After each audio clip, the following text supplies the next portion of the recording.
Hello, dear viewers. Today we gathered here to talk about the most significant event of the year 2022. 150 languages of simultaneous translation. Unprecedented in history of the humanity. This is what people can do when they unite. And they united to build something better, creative society.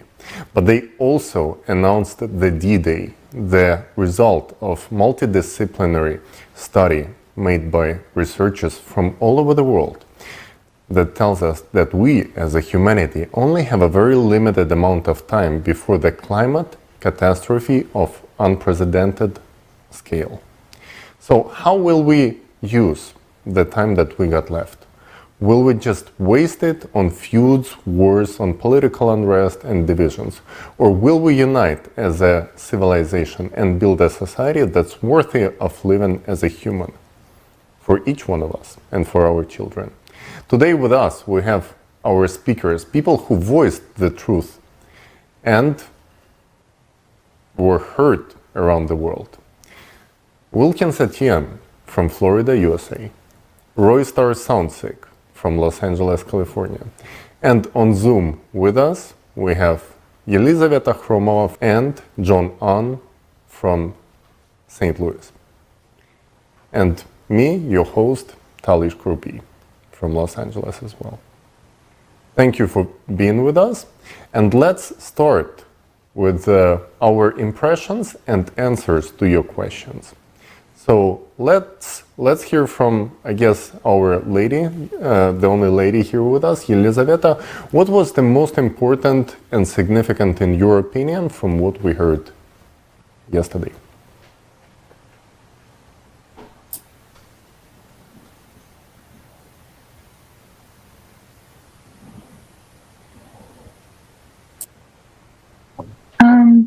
На форуме, безусловно, самым значимым была дата, которую нам выпала честь озвучить с командой спикеров, которая касалась доклада. And this date was related to the climate disastrous report. It's how the events will develop. Thank you so much. And also here with us we have Wilkins, who presented the very inspirational part. So on one side, yes, we know the truth about the climate change and that we only have a few years left, but also we can build this amazing new society based on unity and unification. And Wilkins, could you tell us a little bit more about your speech, because it was one of the most inspirational speeches at the conference? Yeah, absolutely. Thank you so much. So in building the creative society, we unite under the idea that we should all prosper as human beings, to live not only well, but to live very well, to have great conditions for all of us to live wonderful lives. And these 8 pillars are what everyone wants. It talks about the most fundamental values that we each have to live life prosperously. And these ideas are really beneficial for everyone. So I was excited to speak about that. And not only that, not only the 8 pillars were super exciting and informative, but also the Peace Prize for informing. There's incentive for everyone to spread the information as well about the creative society. So those were some really interesting points and something that I feel really should be known and heard by everyone. Thank you so much. And people definitely heard, we can tell by the feedback that your message resonated with people. Mm-hmm. Roystar, you also had wonderful speeches and they were very inspirational. And you presented one of the, I think, the most amazing, unexpected surprises of the conference, which was your spoken word, which was the lyrical, the artsy masterpiece. Could you tell us a little bit more what inspired you? How did you come up with this? And what was the message, the ultimate message of your spoken word? Yes, thank you, Tali. Ultimately, the message of the spoken word was to emphasize the importance of us as a humanity and as a as a civilization, how important we need to take this climate information, the climate crisis, and all of the crises that are happening on the planet. We need to divert all of our attention and our time into solving these problems. And so the inspiration for the spoken word definitely came from the want and need to address these issues. Thank you so much. Your message was heard by the people. And to all our viewers, I have to say that these people are true heroes because they really voicing the truth. And if you think this is so simple, if you think that this is so simple to go out there and say the truth, you are very much mistaken, because try to do it yourself and you will see that you put yourself out there to being mocked, being attacked by the system, being attacked by the media, as many people were who taken part. And those people who are not interested in truth being voiced are going to go for you, and they're going to try, first of all, to attack you, to make you lose your job, to make you lose your financial, sometimes even to stay without ability to support your family. So if you think that these people are just casually hanging out right there, this is not true. And we have a living example of that here with us, a true hero who voiced the truth about the climate change, about the CO2, that this is not the real problem, not the real cause of the climate change. And his story showed what kind of backlash can you get for that. So, John, it's a huge pleasure to have you here with us, and you're a true hero. And the way you stood up for the truth was amazing. For those who haven't seen the forum yet, could you just get us a brief explanation of what was the situation about in your case? Yeah, thanks, Tali. So I gave this report and to Rotary Club, which is really the comprehensive story of how the climate change is happening. It's not the CO2. It doesn't explain like local heatings in the oceans, or why only Western Antarctica is melting, not the East. And we gave this story, and apparently somebody in Rotary was unhappy about it because this person was all about CO2, and I think this person was getting funding through this CO2 program. And when the Rotary members heard the story, and I think her funding may have been threatened, and because of that, she decided to act in, let's say, some unethical way, and yes, and she sent out this email to my employer, and it was sent to my employer, and a little later, this email was forwarded to me, and I was shocked. I spoke what I felt was right. I have my rights, and this person threatened behind my back. Oh, please, employer, please, you need to watch what this person's done, because this is not right. Just because, it doesn't fit the CO2 theory, so this person should get in trouble. Why? I spoke what I thought was right. And if people really look into this anthropogenic CO2 theory, it's causing the global change, it really doesn't make sense. I mean, again, like going back to West Antarctica, how can free-flowing gas, how can it make only Western Antarctica melt, not the eastern side? How can it cause these blobs in the ocean? It's impossible.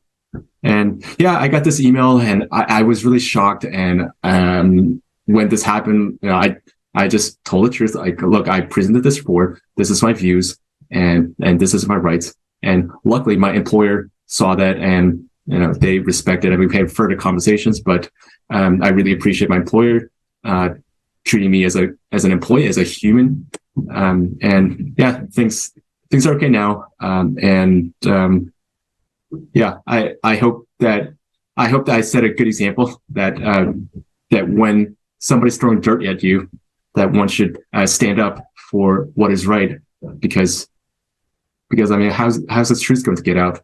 And I understand that there's a lot of issues of backlash and all this, but we don't have much time left. There's no time to really play around. So let's stand up. Let's stand up for the truth, and let's get the truth out, because CO2 is not right. We're all going to die together, or do we want to survive together? So it's just two options. And if nobody speaks about it, and if people are afraid, then we're all going to just die, just as we have seen in this this documentary. That's what's going to happen. So yeah, let's speak the truth. Let's get the truth out, and let's build a creative society, because this is the only way we can survive. Basically, your example shows that when people are being scared of, participating actively in the project of creative society, maybe they think, oh, what people gonna think, what my employer is gonna think. Well, it shows that people are very supportive, and people who actually care for you, they always gonna support you. So if you, like most of the people in this world right now, we know that something is wrong with the system. We know that something is just not clicking. But you don't want to stand out of the crowd because what others gonna think of you, right? So I think the people who gathered yesterday from all over the world, they are true heroes because they show an example of bravery. They show an example of how you are being actually the brave person. You're speaking the truth out there. And for others, it makes a tremendous impact because it's really hard to be coward in a room full of people who speak the truth. And when you're there by yourself watching it somewhere and you see that there are people who are voicing exactly what you've been having on your mind for all these years, you're gonna join them. For everyone who wants to join, please go on creativesociety.com and press join us button, because people have been asking, how do we join? And as to the forum, I would also like to ask Yelizaveta, what made you contribute so much? Because we know you're an established scientist, you have a degree from a very prestigious, but instead of pursuing career in the official United Nations, you name it, you could go anywhere. You could might be as well just working at the most prestigious official jobs, but you decided to let people know the truth, which might hurt your career, but you stood up for the right thing. So what was your motivation behind it? Because people asking, what moves you guys? Who finances you? What's your motivation? Who stands behind the creative society? Yelizaveta, who stands behind you and behind your motivation to voice the facts that have been voiced yesterday?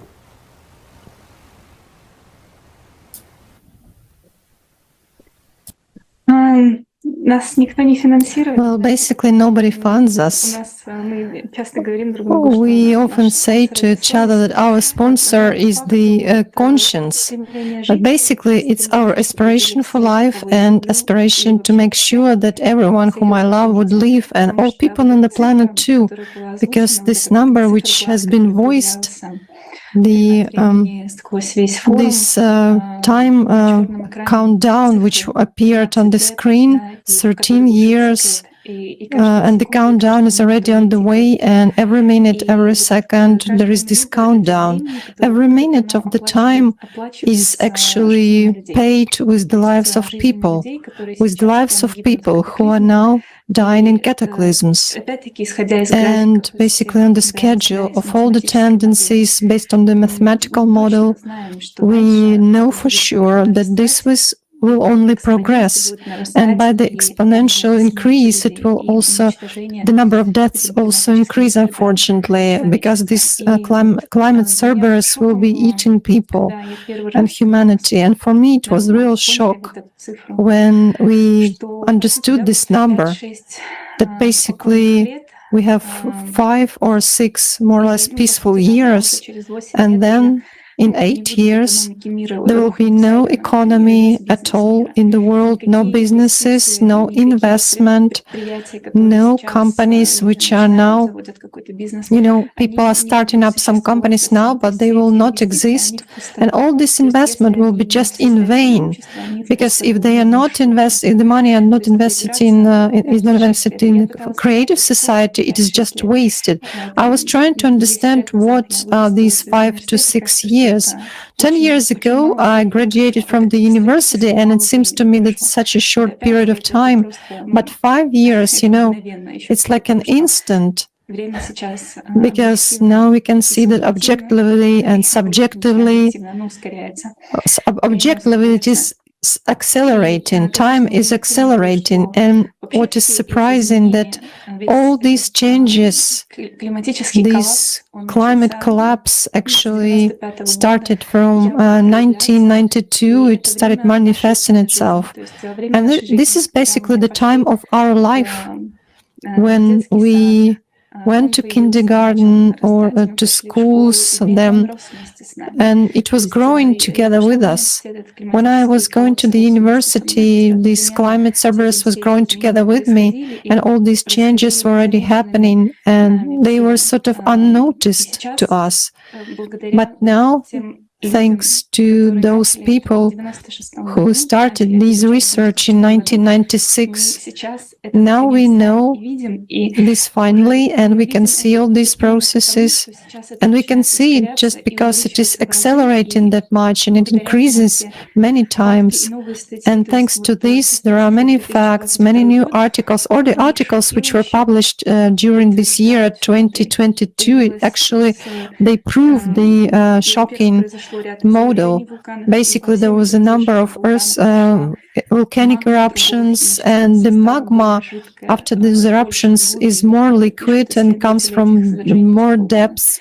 It has a totally different chemical composition, and also the studies of the climate change on other planets also support this mathematical model. Basically, regarding those other planets, what we see this year, all these changes are also due to magma rise, and the same situation is everywhere. So everything is accelerating both on Earth and on other planets of the solar system.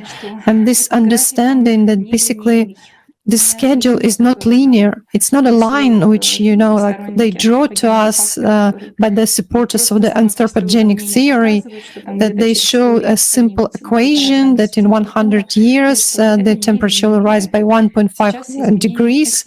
No, the changes are exponential, and this is terrible. John basically gave this example about the boiling milk, that it is boiling slowly, but then within one instant it just boils out the bottle, boils out the kettle, or now we can, it seems to us that these changes are sort of not outside our windows, but this doesn't mean that in 5 years, even in Moscow, I won't see a volcanic eruption. We look at the schemes and maps where magma is rising, where the plumes, and we have discovered that there is a plume beneath Moscow. Can you imagine it? So it is rising also.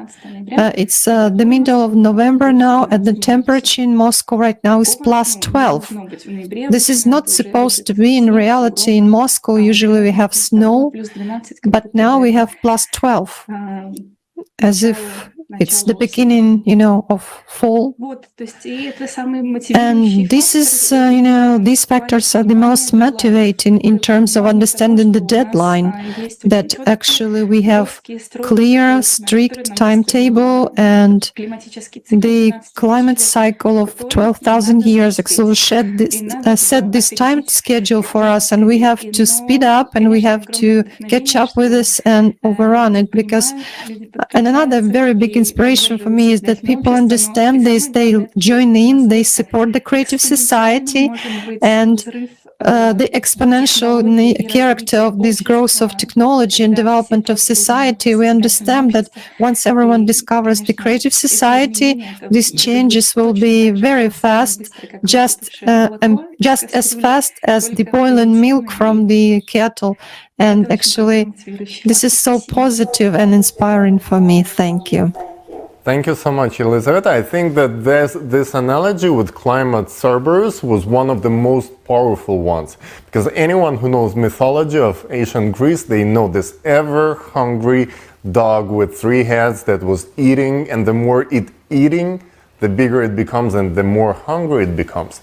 So this is what's been happening to climate. The further we procrastinate on taking action, and I'm not talking about raising taxes or whatever action is being announced officially right now, but actually getting the best scientists onto one table and make them work on the technologies that will stop this radiation, cosmic radiation that is causing the climate change. For everyone who haven't seen this board, I highly recommend you to educate yourself about true causes of climate change and what's not being told. We have to say that this is not being told mainly because this information would cause panic. But the true reason of our conference was not to cause panic. It's like when the house is burning down, you have to let the people know what's going on so we can save the human lives. And the solution was presented as well. We know what to do. There is a way out. So this is a very inspirational thing. And not only this is the way out, this is the next leap, the next generation where people can live without limitation of the consumerist society, where people can live in the world which exceeds the best imagination, the best dreams we could ever have for the society. And this is where I want to ask our dear guest, one of the speakers, Wilkins. Mr. Etienne, what is the most exciting thing about the Creative Society? What makes you really want to participate in the project, and which technologies presented yesterday were the most remarkable in your opinion? Well, Tali, I gotta say, I was shocked by the information that was presented to display the timeline that we have for our future. It revealed to me that there is not a lot of time left, right? But not only is there a solution, there is a way to get us past this point in civilization and leap us into an evolution in our way of being. One of the technologies that inspired me, that impressed me the most, was the matter replicator, like to solve all the hunger problems, you know, the vertical farms. There were so many technologies displayed in the forum. Just pick one, you know, vertical farming, the fuel-free generators. Imagine, I'm a Floridian. We just experienced 2 hurricanes in the recent past here and was without electricity, thankfully for not that long, for about 4 days. But there are many Floridians who are without electricity even still to this day. And the issues of the climate affect so many people around the world in so many ways. People are hungry and starving, and there were technologies introduced to help solve these problems that we're all facing. So those were the technologies that stood out to me the most. The matter replicators that are, you know, in the future, but even in the transition period, we have these technologies that already exist today, such as the vertical farming that cuts down on the usage of water, which is already in short supply for many people on this planet by up to, they said, 95%, which blows my mind. So yeah, Tali, those are the things that I found really, really impressive. I think meta replicators was one of the most exciting technologies presented, and the way it works actually makes a lot of sense, because everything consists in our world of particles, and by putting these particles together or breaking them down into the smallest pieces, you can manipulate with matter. So the most exciting thing for many of us, after we discussed, that really stood out was the fact that you don't ever have to do dishes, because if you just dump it into the basket and it all goes into small particles, that's such an amazing thing. And that's just a very small piece of technology, but this really changes everything. And Roystar, how do you think it would change the life of ordinary citizens if they would be provided with everything necessary? And you know what else was there? Like, when fear of uncertainty of tomorrow is removed, when people don't have to worry, am I gonna lose the job? How am I gonna sustain myself? How am I gonna pay for my education or education of kids, of medical bills, of rising electricity bills? All this is gone. Everyone is provided with everything necessary to live. people say, but will people get lazy? Will people stop working, stop being, contributing to the society? Would you as an artist stop making music only because you're not starving to death, or you're not fear of not being able to pay rent tomorrow? Would this factor stop you from being creative, or would this help you to be creative? Like, what's your vision on this one? Definitely, I believe that it would help me to be more creative. It would give me more free time to focus on my craft and the things that bring me joy. And so removing the dependency on acquiring material goods actually frees up everyone's ability to not only create, but to expand mentally, expand in education. Freeing up that material burden gives us all the opportunity to grow in every single area. Thank you. Thank you. And now I would like to ask John regarding also your experience. It's amazing how you showed the strength, and you explained in details how exactly when the system attacks you, you showed us the example how to behave when literally, I don't want to offend anyone, but slaves of the system who believe in brainwashed agenda of splitting people in two different categories and clashing them against each other.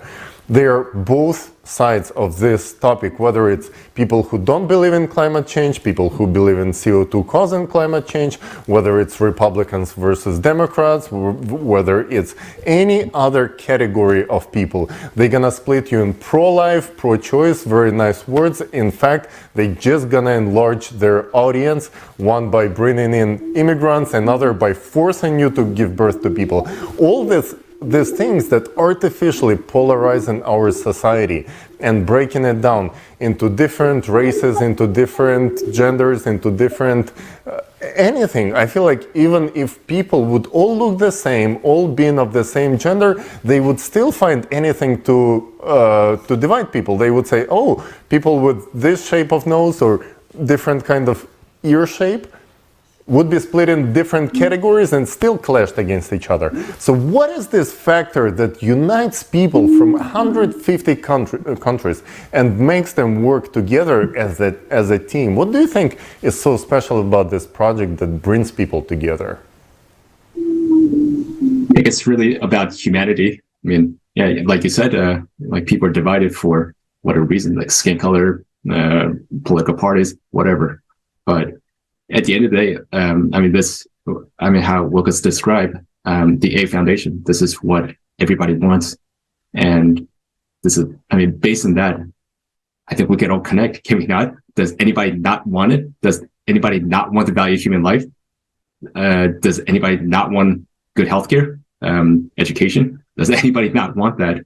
To me, just being, it doesn't matter how you look, again, outside. I think what's important is that we all have souls inside because we're humans. And really, that is what connects us. We all want to live well.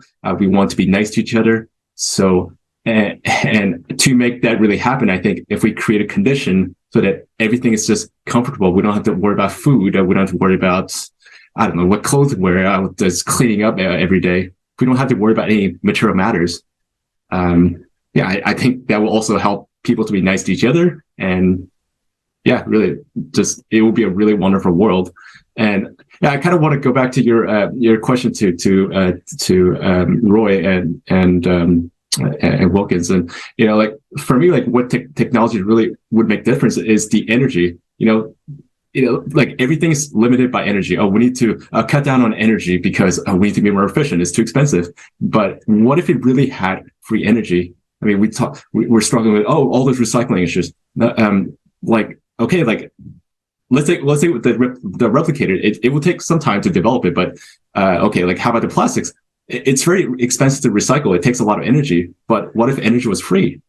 Now we can use the energy to collect all this garbage from the oceans and just put it into a plant and then just make into a new form of material.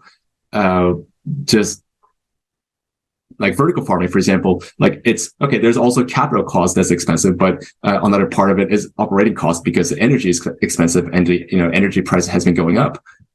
What if we have a free energy? it's no problem. We can supply the light, the heat that it needs. We can feed everyone. I mean, the one of the videos showed how efficient the vertical farming is, and if the energy is not an issue, like why are we? How we will struggle with 8 billion people? We can feed 50 billion people. It's no problem because the energy is unlimited. So I think if we can free ourselves with the energy, I think whole different possibilities of humanity will open up. But for that to happen, we would need creative society. Otherwise, there would be other, people develop weapons and other stuff. So, yeah. Yeah, thank you so much, John. I completely agree with you. I think when people are given the choice and know what exactly they're missing on, they would definitely hop on this project. So if anyone is not supporting creative society yet, it's simply because they are not aware of this project or not aware what it actually stands for. Because what it stands for is the stuff that they are missing out on. And for those who already understand how important this project is, we want to show a little video of our volunteers around the world and to show how exactly you can make your life better. All you have to do is to inform others about this project. Let's watch it together.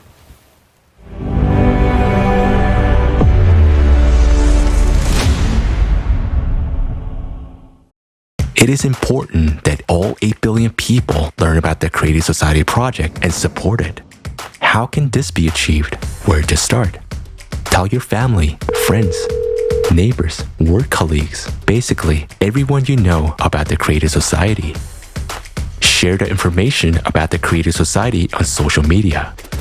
You can write comments to videos, write video blogs, write posts, and share them on social networks. Post banners on your personal websites and accounts. Make your social networks explode with information about the Creative Society, and every user of your network will spread the news to the whole world. I work with a large group of volunteers, and we have an official Creative Society account. I am over 60. I'm a grandmother and a blogger. In my posts, I talk about the Creative Society. Hello friends, my name is Gabo Korchak. I'm a chef.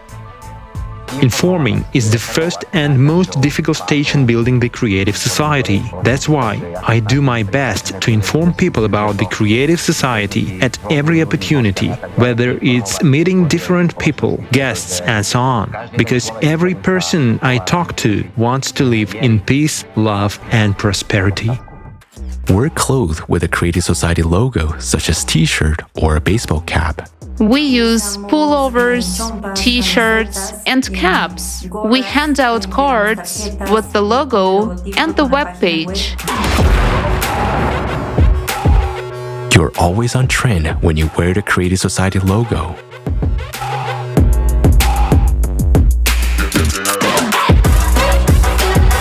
The only thing we need is the Creative Society. The Creative Society.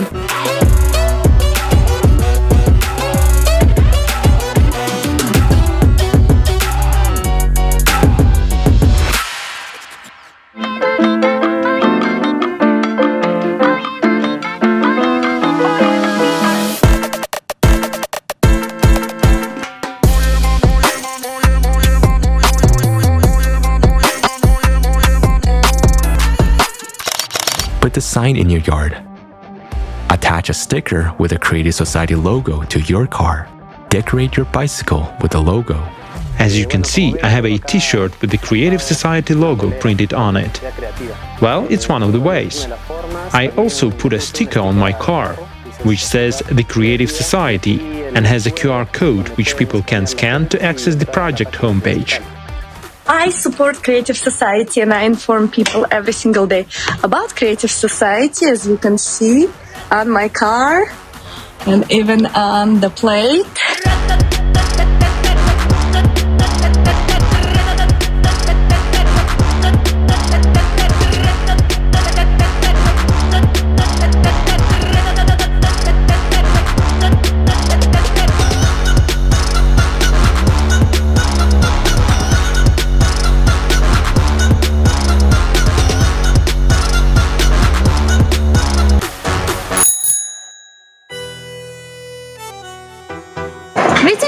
Netherlands. We are volunteers from Amsterdam, decided to spread the knowledge about the Creative Society by placing a sticker on our bike.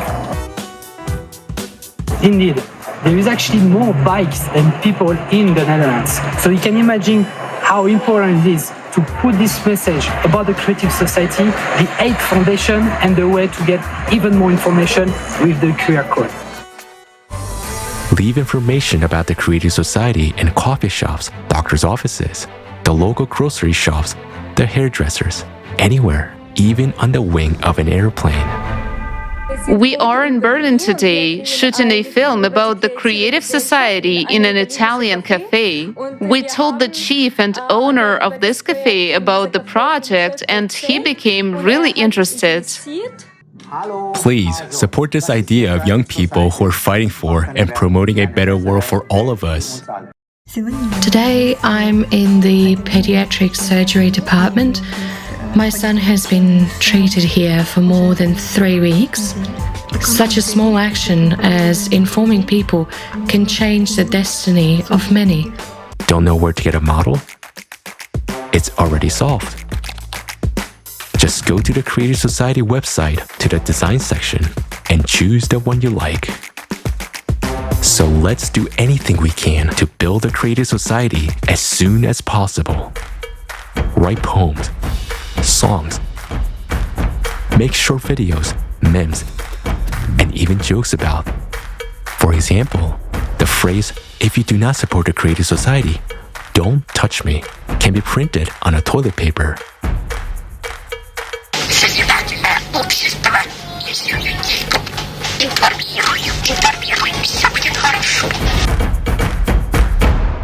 If you are a business owner, put the Creative Society banner on your website or add the logo to your products.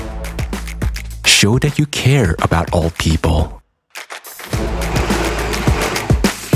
Since I have my own tailor shop, I inform people when I'm at work. One of the fastest methods of conveying the information about the Creative Society is via media. Participate in talk shows, podcasts, news, or any other program about the Creative Society and its benefits. It's the most important thing I can do in my life, and it's the most important thing I can do for all of humanity. We were also invited as guests to the Storytime program on Radio Italy, where we talked about the Creative Society. You can also put advertisements about the Creative Society in articles, newspapers, magazines, and on billboards. Place the Creative Society content on television, both local and global. Great news! Soroka TV is now showing interviews and excerpts from various videos about the Creative Society project. The more creative content there is, the faster we will succeed in building the Creative Society. The Creative Society project's logo should be everywhere, all over the world. It should be recognizable in every corner of the world.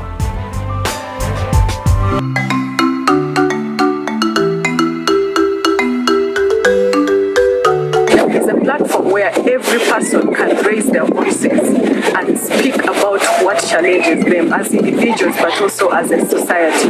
It's the voice of the people, and it's the people to make the change that we want.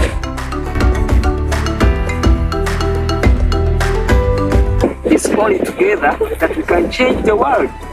It's you and me come together for a betterment. That's why I call upon everyone, friends, brothers, sisters, to come and be part of this great project for the betterment of our world. Be creative and think of other ways to let the world know about the Creative Society. But don't forget that everything has to be within the framework of the law. The sooner people learn about the Creative Society, the sooner we will be living in it.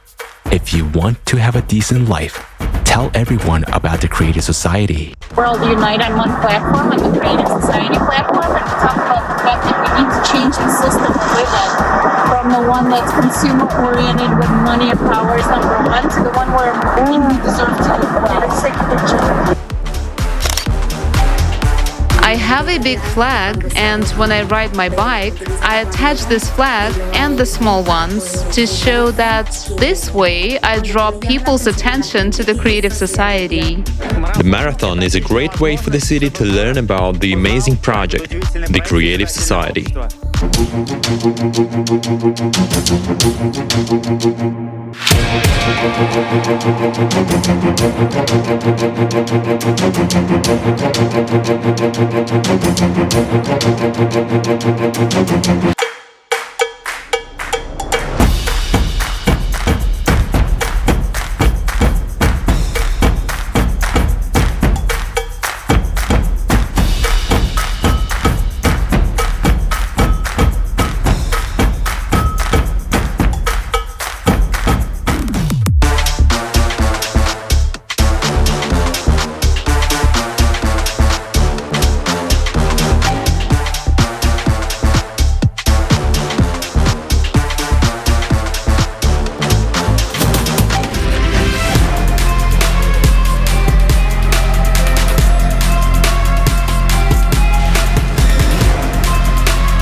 Well, you see how easy it is? You just put a logo on your car, you call your friends, you let them know about this forum. You just put this link on your Facebook page. You just make a small TikTok video and say, hey people, I just saw this forum and I think you should check it out because this is the choice.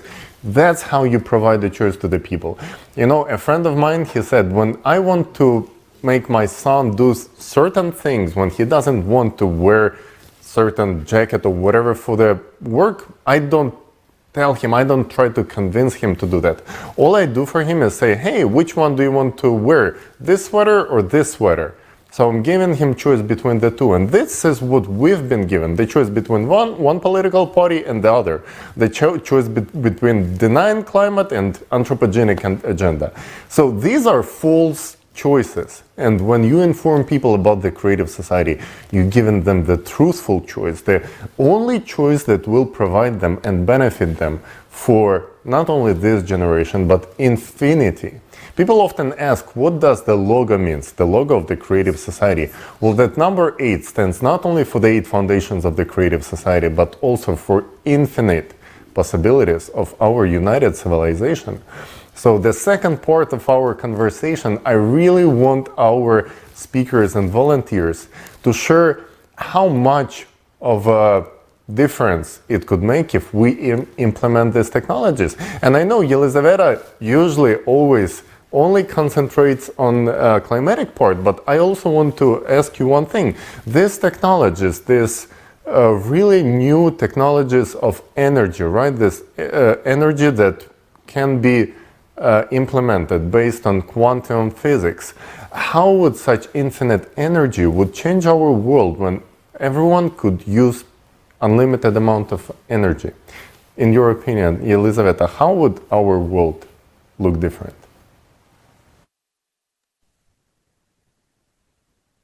Well, first of all, we will be able to understand how to stabilize processes in the Earth's core and to stop those processes.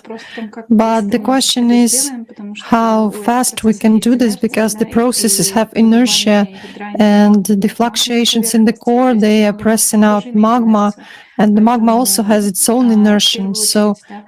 So basically, for me, it's definitely can save our planet and save humanity from this trouble.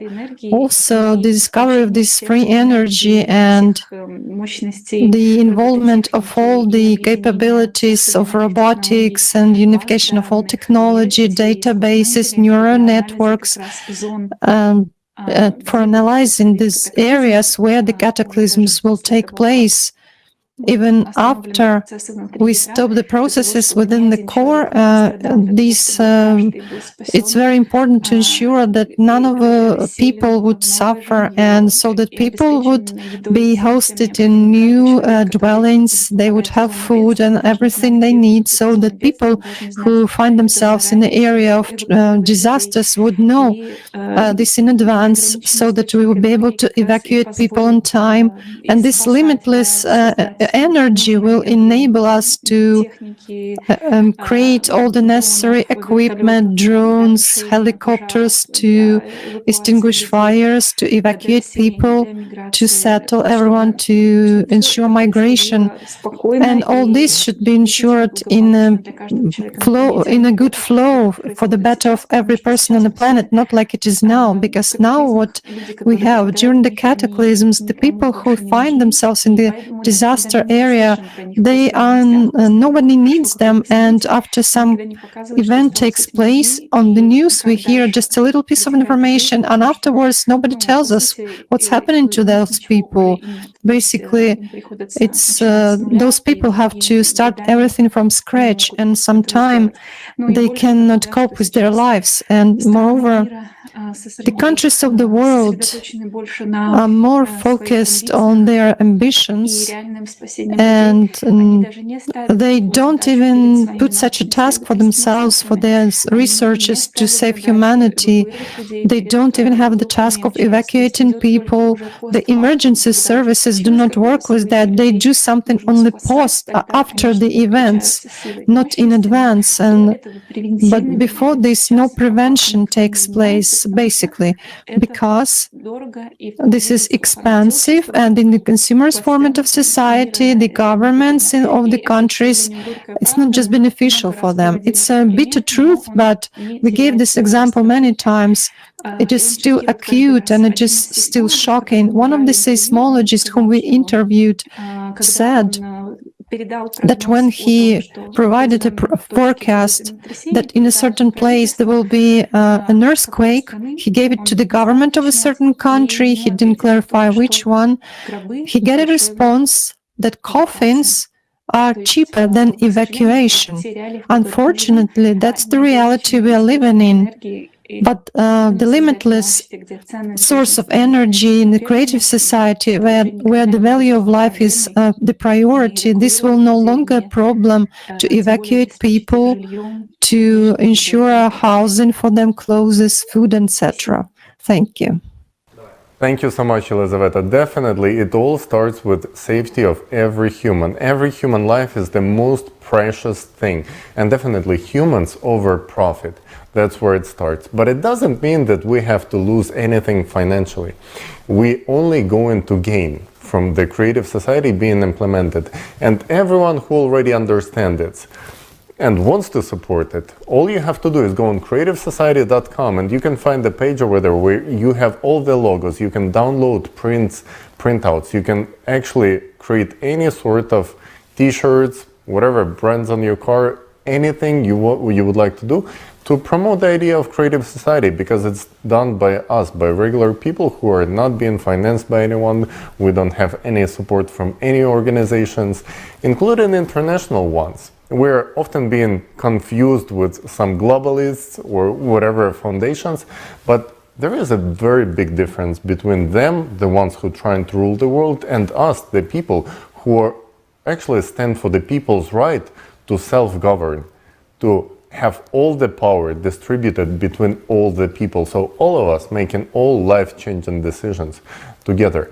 And one of the questions asked again in the chat under the forum, so you can write all your comments below this video and actually ask us questions. We're reading them and we answer. One of the questions was, if you going to provide everyone with universal basic income, $10,000 or equivalent of $10,000 per person, would people still do the low quality labor or labor that is not so prestigious? How would that jobs be fulfilled, and would those jobs be done? And this is something I would like to ask you, Wilkins, is we're coming back to the question of the technologies. How do you sustain living when people are provided with universal basic income and nobody wants to do hard labor anymore?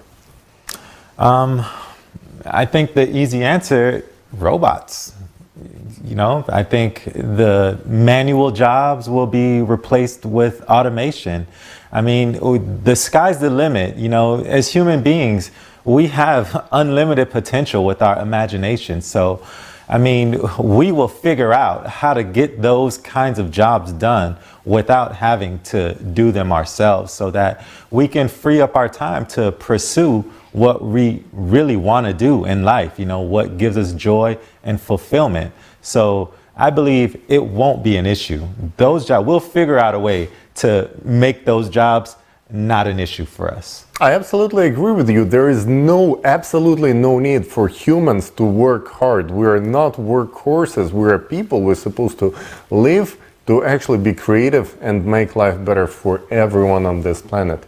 And there is no need for labor enslavement.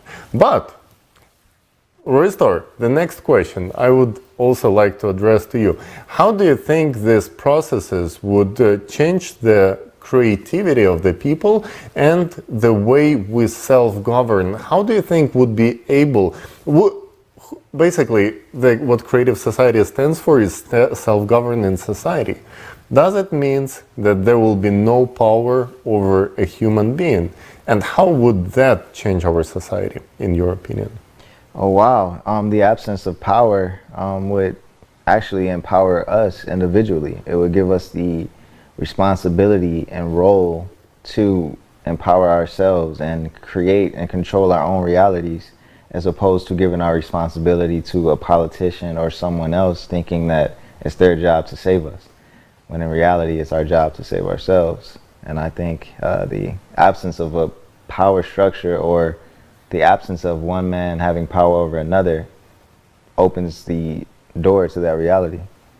Thank you. I absolutely agree with you. It's about personal responsibility. So each one of you, our dear viewers watching this, don't wait for somebody else to build a creative society or to make your life better, or all your hopes about electing one politician or another. It's not going to work. It's all about personal responsibility. And one of the very important things brought up yesterday was that if there will be no politicians who support the idea of creative society, we shouldn't participate in those elections at all, because it's pointless. And I would like to address our final question to John. How do you think the self-governing society is actually going to work? And does it mean that we're not going to have any sort of management? Because any company, for example, including yours where you work, it works somehow, there is management, but there is no power of one employee over another. How do you think this is applicable to the society in general? Well, we just had elections not too long ago, and like sometimes, we're voting for certain issues. One issue is not very transparent. And okay, you vote for certain politicians, but how do you trust them? So when we form a creative society, well, we're going to elect a person, a representative, who's going to do exactly what the people want, because we voted for this person to carry out certain actions. So this is how it's going to work in creative society. Whereas now we vote for a person, another money comes into this politician from somewhere else or whatever, from different organizations, and this person just goes off. In creative society, we vote for this person. If this person, a representative, doesn't do the job that we people want him or her to do, then we'll get him out of the office. We replace him or her with a person who would help to, who will carry out the people's will, what we want. So that will be the difference between now and when we would have a creative society. Absolutely, John. The ability to actually recall any politician, any executive from any position, if they not doing their job right, this is what is actually empowering the people. And also ability to actually be heard. Your voice matters. Every human life, every person on earth has the same right and the same amount of power. And all of us working together as unified civilization, this is what is going to take us to the next leap of flourishing as a humanity. And there is nothing that divides us except for imaginary boundaries in our mindset set by those who trying to benefit out of our enslavement. But in fact, there is only one chance for all of us to survive, including those who trying to empower themselves, trying to rule our society.